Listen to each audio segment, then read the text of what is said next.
Satreskrim Polrestabes Medan menangkap 5 pemain judi toto gelap online dan judi tembak ikan yang ada di Kota Medan dan Deli Serdang.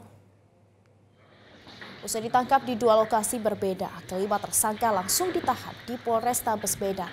Menurut Kasatreskrim Polrestabes Medan Kompol Jama Purba, penangkapan dua pelaku judi toto gelap online dilakukan di Jalan Kejaksaan.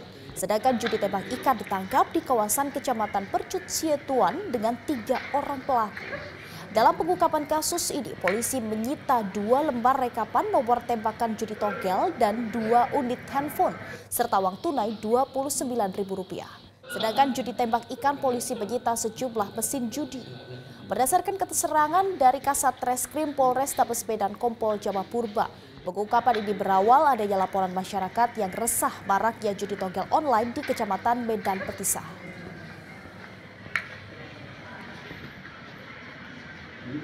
Baik, terima kasih. Lebih kurang hampir setahun ya langsung tersangka pertama itu yang menerima nomor-nomor pasangan, kemudian diserahkan kepada tersangka kedua, selanjutnya tersangka kedua langsung ke website togel online.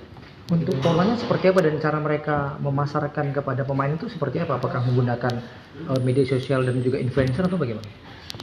Setahu kami dari hasil penyidikan dan keterangan mereka, orang-orang yang memasang itu memang yang sudah tahu kalau yang bersangkutan menerima pemasangan. Jelajahi cara baru mendapatkan informasi. Download Metro TV Extend sekarang.